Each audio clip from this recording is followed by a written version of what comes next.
intertwine a lot of other footage. But can anyone tell me how a sun that's supposed to be 93 million miles away can create rays of light that go through the clouds at these angles? Do you know how close the sun would need to be to create these angles that we're looking at here?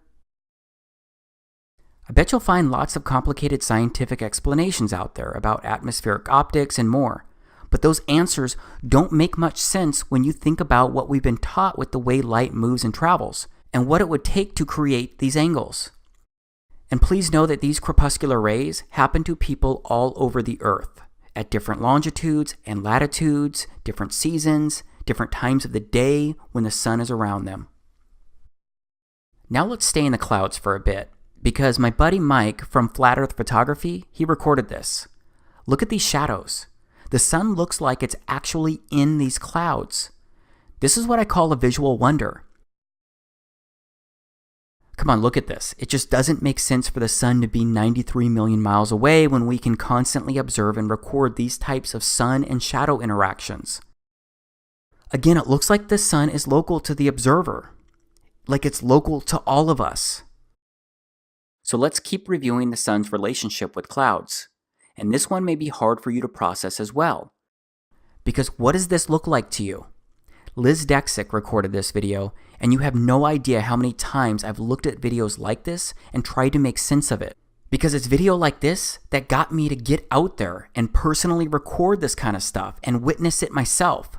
Because it appears the clouds are behind the sun. Your mind right now may be trying to tell yourself things about this video. You may be trying to explain this away in this very moment. Like the clouds are too thin, or the clouds simply aren't coming through on the camera due to the sun being too bright. But just look at this and pretend what I'm saying was possible for just a moment. What does this actually look like to you? Does it look like the clouds are behind the sun? And if you're not sure, let's take another look. Let's see what happens when we add a negative filter and other filters. Do you see the cloud layers? Do you see the depth of the clouds and how the camera processed the sun as in between the clouds, with some in front and some behind in the back? And there are so many videos out there showing this phenomenon. So many people have recorded this from all over the Earth. There's more evidence out there if you want to find it. Now I'd like to show you more strangeness that indicates we're living in a simulation. These are the shadows of trees during a solar eclipse. How are these kinds of shadows possible? Would you call these normal? Can you tell me how these shadows work?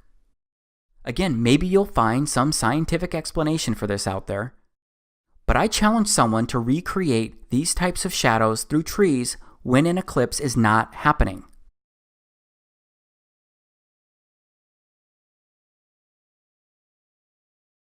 And then there are also shadow bands that occur during solar eclipses.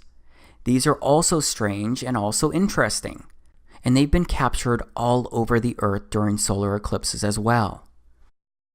Straight up, it certainly seems that solar eclipses are special, unique events. But how does a solar eclipse really work?